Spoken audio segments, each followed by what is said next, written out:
This is finally it. Man, there's a lot of echoes in here. But welcome, guys. Yeah, this is gonna eventually be the main headquarters of Fox's Domestic, if you want to call it that. But I'm probably gonna call it something like Blue Blood Garage, because there's gonna be nothing but Fords in here. So this is let me keep walking back to you guys.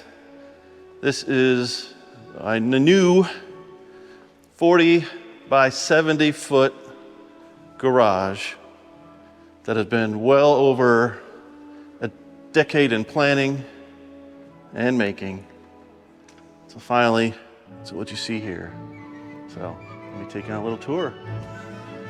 Yeah, here I am back in the States, in home state of Pennsylvania, hometown where I grew up. And this is why I have been in the UK for several years, making the money so I could start doing things like this. But I had to get here and start doing some filming today. It is pouring down rain. The storm still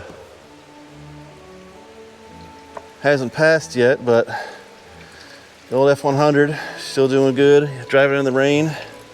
It's not a big deal because, I mean, I used to be in Florida where it used to rain every single day. So it's not a bad thing. Nobody else on the roads. It's Sunday, and well, it's all good. But sorry, it's going to be echoey. There's not a darn thing in here, and I had to get up here and do filming now because it's never going to be this empty again.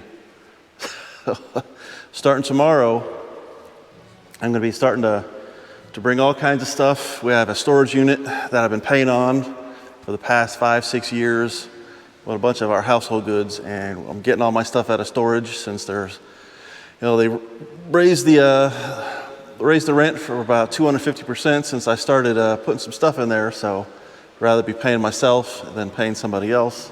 So all my stuff's going to start getting scattered all in and around here. But again, this is a good documentary for pretty much family and friends that they've been asking me questions all about this, so I just want to mainly put this out for them. So let's try to get this door open here. So these are 10-foot doors. Oh, I got a lock on it. Yeah. I fucked up. Sorry, it's the only second time ever hitting that button.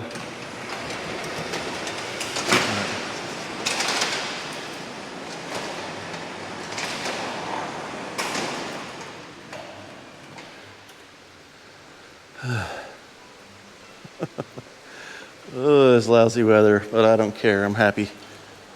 But yeah, so we are 40 feet by 70 feet. And yeah, my dad has put in a lot of time getting this place up to snuff, looking after things, working with contractors and helping me out. So, I mean, big kudos to my dad, for helping me out and get this stuff done. This is for me and the wife, because a lot of our stuff's going to get put in here. And eventually, over there where that other stump pile is, that's where they cleared all the stumps out from this whole area. Where the stumps are is kind of over where the house is going to go. And then driveway is going to come down, and it's going to share the driveway parking area between the house garage and the garage. So, yeah, that's the plans for this, the layout anyway. But yeah, I don't want to get out there in the rain with the camera. I'll just show you some still pictures of what the front of the garage looks like here. But 4 bays, I can pull a car in, pull a car out, whatever I feel like it. I won't have to do the driveway shuffle and moving things around. I could put shelves against the walls. I could plug battery tenders in or things. And we got power receptacles all over the place. I got light switches here for the different zones. So, these for the, that's for the outside lights. But yeah, eventually I'm gonna swap these panels out. I don't know why they did it, because it covers up kind of the Dutch corners there on the outside.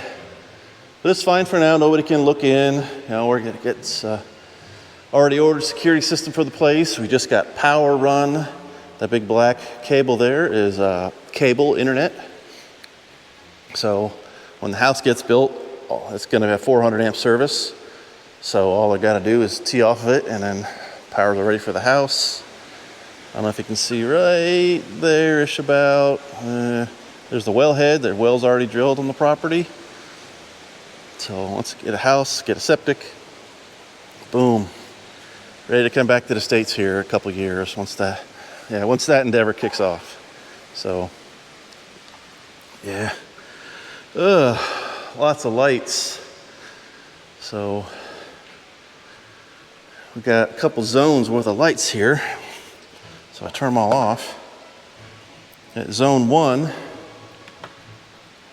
should be right in here, and these are like painfully bright to look at. These several are 250 watt bulb, or no, I think these are 200 watt lights. These are 200 watt lights. These are 150, and then those last 4 are all 150 watt lights. So, and I really can't tell the difference between the 200 watts and the 150s. So, but yeah, they're all LED lighting. We got LED lights outside, got LED lights there. I got motion sensor lights up in the corner. Gonna have cameras here soon. I got, I'll just take you around. I got 240 volts for welders. I got receptacles, more receptacles, more receptacles. Here's the ladder for now, 12-foot ladder. Go up in the crawl space. Up in the crawl space, it's all been, it has a liner package on it, so it's all insulated up there, all insulated through the walls, so I can heat it in here in the winter and still work. I kind of plan to build a wall down here and over to box in like a workshop area that I could just heat that in the winter instead of having to heat the whole garage. Now, those are future plans. I got another receptacle, and I got a 220 outlet here for my air compressor. I got a 60-gallon upright that'll be going in soon. You know, receptacles all along the back. On the floor, I don't know if you saw those yellow buckets over there by the door. That's all like a water-based floor sealer and dust reducer. Because I hate garages that you constantly drag your feet across the floor and it just makes dust. So each one of those buckets was like 125 bucks. But yeah, it's exactly what I want. I didn't want to epoxy coat the floor. It's a lot of floor space, and epoxy is neat and all, but it just gets scuzzed up. This is going to get oil dripped on, it's going to get jacks rolled over it, and a lot of work's going to get done here. And it's way easier just to fix the floor, spray some more sealer on it, and call it good. And that's all I think it needs. So that's all I wanted. But yeah, going to have eventually shelves down the wall, parts and things. I'm pretty sure the trailer that I have is going to go in this bay for now. So get it out of the weather that's been in for several years. You know, we got power, more power plus a 220 drop for if I want to do welding over here. This is the bay. This is the bay that most things are going to be happening at. That's why I got the automatic garage door lift for here. There's a light that's going to come on automatically with the garage door. And that receptacle there is 220, because eventually this is where the lift is going to go. I want to get a 2-post lift. So drive it in right in the middle. This section here in the floor was done extra deep. I think it's 6 inches deep over here to be commensurate with what you need when you put a 2-post lift in. The ceilings are 12 feet 6 inches tall, so I can jack a car or truck all the way up, and my 6'2", I can still get under it and work without having to worry about it banging off the ceiling. So this is going to be, this is what I've been dreaming about forever and ever and ever. you know, working in a 2-car garage, out of a 2-car garage for years and forever. I've never had anything like this before. But I am super stoked. And I'm just bringing you guys along to show you what's going on and what I'm doing back here in the States right now. So, yeah. Lighting, my dad labels everything. Lighting for the entrance light on the outside. I got floodlights on the corner. These are like overrides. You just turn it on. I got a light in the very peak of the outside over here to illuminate that portion of the outside. But, yep. So this is it, guys. So, actually, I think I'm going to bring the truck in because I got to fix the passenger side windshield wipers. It started coming loose on me when I was driving, so I had to shut it off and drive sans wipers to get in here. So let me bring this in, and I'll show you what I got.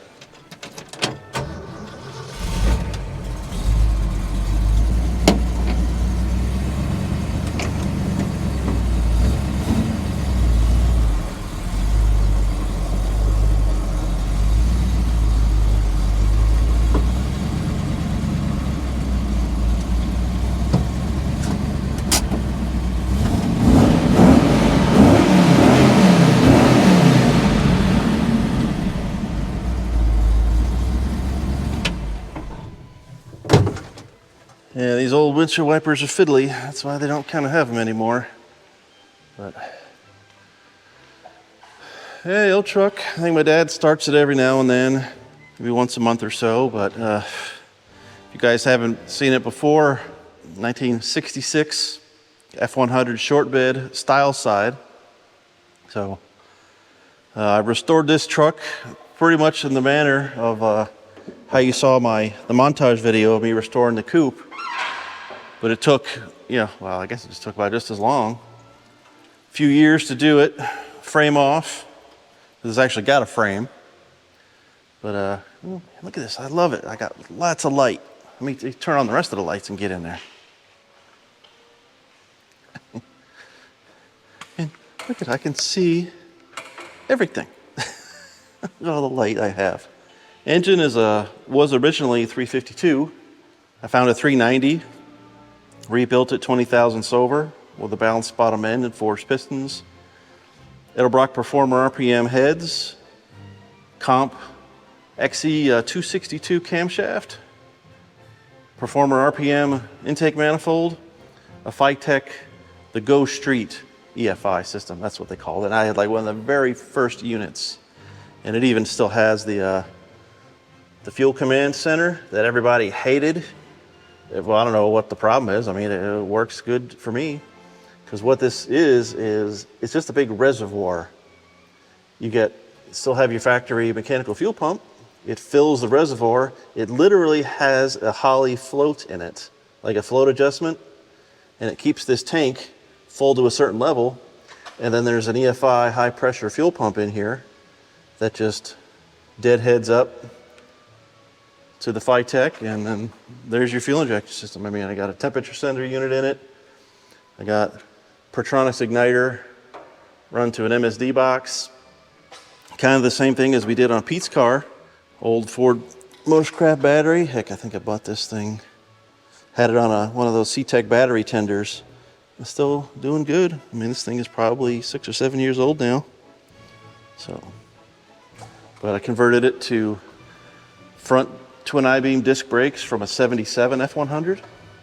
Little power brake booster, dual master cylinder, adjustable proportioning valve. I got stainless steel headers. I think they're made by a company called OBX or something like that, off eBay a bunch of years ago. Seemed like really good quality stuff, and it's done well. I rebuilt the steering box, manual. I didn't want it to look anything crazy.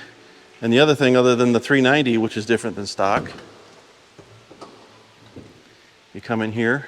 I did put a custom cab dash in it because they are much more classy than the non-done ones. I stayed out the headliner a couple years ago, which I was really happy about. But it is a Tremec 3555 speed in this thing. And it's the only one I've ever seen that has a Tremec behind an FE that's not a car, or like behind, like put it behind Windsor engines or something like that, but without using a car bell housing. This still has was originally an automatic, cruise-o-matic truck that I converted. I found pedal assembly from a truck in a junkyard, got the bell housing from a truck in the junkyard, you know, and did all my shenanigans. Squeaky floor. You can see it under there, baby. Or maybe, there you go. Yeah, aluminum drive shaft from a Crown Victoria cop car, just shortened up a little bit. Ford 9-inch. Still got 28 spline axles in it, but it is a traction lock. Caltrek suspension bars.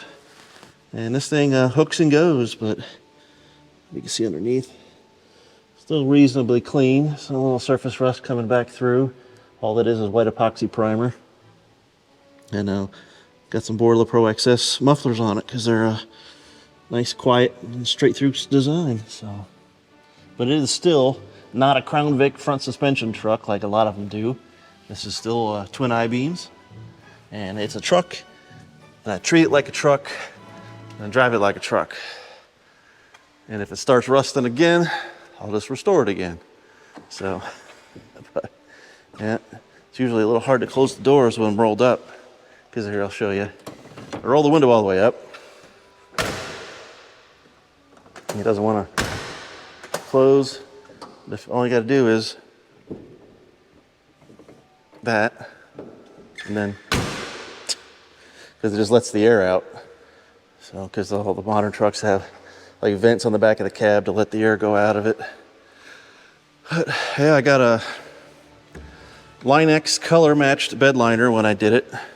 I had so much time into this bed, welding holes, straightening out ribs, and doing body work, and huge dents, you know, from years and years of this thing getting treated by a truck, or like a truck. You know, completely rust-free New Mexico tailgate. I poured POR 15 into the gaps and then turned the tailgate upside down, left, right, and every way to coat every single square surface of the inside of that tailgate when I painted it. And nice new bumpers, receiver hitch, because I tow with it. Here it is. I got a picture here of me towing my Mach 1 all the way from Florida to Pennsylvania with this. She's a beaut. She works. I always wanted one of these since my buddy had one in high school. It took me years to find one that I wanted to build at the price point that I was willing to step into it as. But yeah, this is my old F100. So she puts in some work. But all right, guys. I don't think this rain's going to let up, but I'm just gonna throw this out as a little update of things and what I'm doing. And I got some more to show you here soon, so stick around and I'll catch you guys again soon.